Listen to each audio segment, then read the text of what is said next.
मोक्ष कोई व्यक्ति अचानक नहीं प्राप्त करता, सफलता कोई अचानक नहीं प्राप्त करता। उसके लिए 4 पुरुषार्थ जीवन के बांट दिए गए। धर्म के मार्ग का अनुसरण करोगे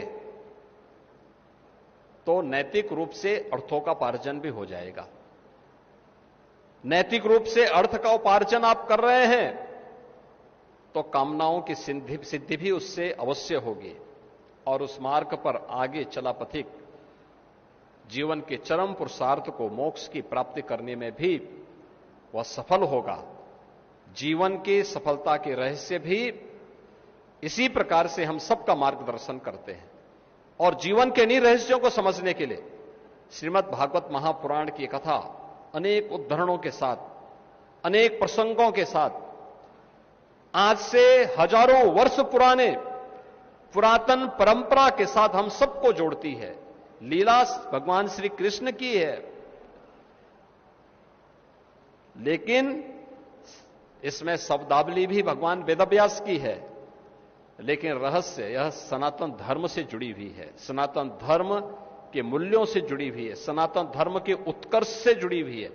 और इसलिए भारतीय मनीषा ने जब धर्म की परिभाषा की तो इसको उपासना विधि नहीं माना, इसको माना धर्म क्या है, जहां अभ्युदय भी है और निःश्रेयस्य भी है, जहां पर सांसारिक उत्कर्ष के लिए हम कार्य करते हों, भौतिक विकास के लिए भी हम कार्य करते हों, लेकिन साथ साथ आध्यात्मिक उन्नयन भी, जिसके माध्यम से हम जीवन के उस सत्य को समझ सकें, उसका उद्घाटन कर सकें, इसको समझने के इन दोनों उपायों को जब एक साथ जोड़ करके हम चलते हैं तो उसी को हमने धर्म माना है। पूजा पद्धति धर्म का एक हिस्सा हो सकता है, जीवन का एक हिस्सा हो सकता है, उपासना विधि का एक हिस्सा हो सकता है, लेकिन वो सब कुछ नहीं। इससे व्यापक अवधारणा दुनिया के अंदर कहीं आपको नहीं देखने को मिलेगा। इसलिए एक सच्चा हिंदू कभी भी उपासना विधि के, किसी एक उपासना विधि के लिए अपने आप को नहीं मानता कि मैं इसी उपासना विधि को मानूंगा। किसी के लिए बाध्यकारी नहीं, किसी भी सनातन हिंदू धर्मावलंबी के लिए आवश्यक नहीं कि वह केवल एक बात को लेकर के ही लकीर का फकीर बने, कभी नहीं रहा है।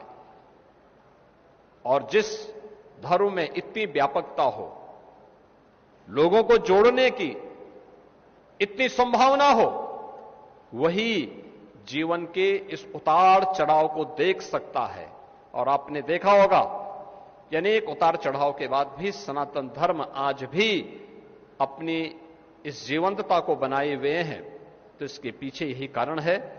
श्रीमद् भागवत महापुराण की इस पावन कथा को सुनने का आनंद आज एक बार फिर से यहां के श्रद्धालुजनों को प्राप्त होगा।